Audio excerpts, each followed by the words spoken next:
অমুসলিম সমালোচক রয়েছেন, নাস্তিকরা রয়েছেন, তারা সমালোচনা করে থাকেন ইসলামে পশু কুরবানি করা এটা খুবই অমানবিক কাজ। অনেক স্থানে পশু কুরবানিকে নিষিদ্ধ করা হয়, অনেক মুসলিমদের উপর অত্যাচার করা হয়ে থাকে।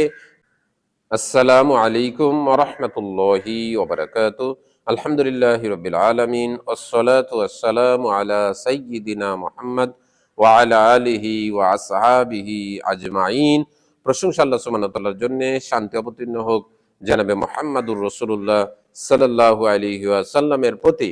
অনেক অমুসলিম সমালোচক রয়েছেন, নাস্তিকরা রয়েছেন, তারা সমালোচনা করে থাকেন ইসলামে পশু কুরবানি করা এটা খুবই অমানবিক কাজ। অনেক স্থানে পশু কুরবানিকে নিষিদ্ধ করা হয়, অনেক মুসলিমদের উপর অত্যাচার করা হয়ে থাকে। তারা মনে করে থাকে পশু কুরবানি করা এটা একটা ভুল কাজ। যেমন জাহিলি যুগের লোকেরা মনে করত আল্লাহ সুবহানাহু ওয়া তাআলার সৃষ্টিতে, আল্লাহ সুবহানাহু ওয়া তাআলার আদেশ নিষেধে ভুল ত্রুটি রয়েছে। পবিত্র কোরআনুল কারীমের সূরাতুল সিজদার 38 নম্বর সূরার 27 নম্বর আয়াতে আল্লাহ সুবহানাহু ওয়া তাআলা বলছেন, ওমা খলাকনাস সামাআ ওয়াল আরদা ওয়ামা বাইনাহুমা বাতিলান যালিকা যন্নুল লাযিনা কাফারু। আল্লাহ সুবহানাহু ওয়া তাআলা বলছেন, আসমান এবং জমিন এবং এই দুইয়ের মধ্যবর্তী যা কিছু আছে কোনো কিছুকে আমি অনর্থক সৃষ্টি করি নাই, যদিও অবিশ্বাসীরা সেটাই মনে করে থাকে। আল্লাহ সুবহানাহু ওয়া তাআলা পবিত্র কোরআনুল কারীমের সূরাতুল হজের 22 নম্বর সূরার 37 নম্বর আয়াতে বলছেন, লাইয়ানালাল্লাহু লুহুমুহা ওয়ালা দিমাউহা ওয়ালাকিন ইয়ানাল্লাহুত তাকওয়া মিনকুম। আল্লাহ সুবহানাহু ওয়া তাআলা বলছেন, তোমাদের কুরবানির পশুর রক্ত, তোমাদের পশুর গোশত কোনো কিছুই আল্লাহ সুবহানাহু ওয়া তাআলার কাছে পৌঁছে না, তবে তোমাদের আল্লাহ ভীতি আল্লাহ সুবহানাহু ওয়া তাআলার কাছে পৌঁছে থাকে। আল্লাহ সুবহানাহু ওয়া তাআলাকে কে কতটুকু ভয় করেছে সেটা আল্লাহ সুবহানাহু ওয়া তাআলার কাছে পৌঁছে। যখন অমুসলিমরা তাদের মূর্তির সামনে পশু বলি দেয়, তখন সেই পশুকে মূর্তির সামনে ফেলে রাখে, তারা নিজেরাও খায় না এবং অন্যকেও খেতে দেয় না।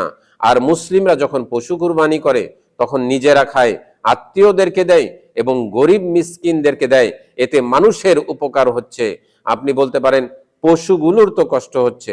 একজন মুসলিম সে হাঁস মুরগি গরু ছাগল খাওয়া তার জন্য মুসলিম হওয়ার জন্য কোনো শর্ত নয়। সে হাঁস মুরগি না খেয়েও সে একজন ভালো মুসলিম হতে পারে। আল্লাহ সুবহানাহু ওয়া তাআলা পবিত্র কোরআনুল কারীমের সূরাতুল মাইদার 5 নম্বর সূরার 1 নম্বর আয়াতে বলছেন, উহিল্লাত লাকুমুল বাহিমাতুল আনাম, তোমাদের জন্য চতুষ্পদ গৃহপালিত পশুগুলোকে হালাল করা হয়েছে। আল্লাহ সুবহানাহু ওয়া তাআলা হালাল করে দিয়েছেন। মুসলিমরা চাইলেই সে পশু জবে করে সে খেতে পারে, আল্লাহ সুবহানাহু ওয়া তাআলা অনুমতি দিয়েছেন।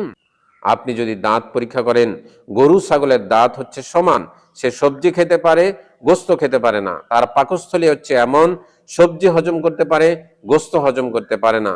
বাঘ এবং সিংহ তাদের দাঁত হচ্ছে সুচালু, তারা গোশত খেতে পারে, সবজি খেতে পারে না। তাদের পাকস্থলী হচ্ছে গোশত হজম করতে পারে, সবজি হজম করতে পারে না।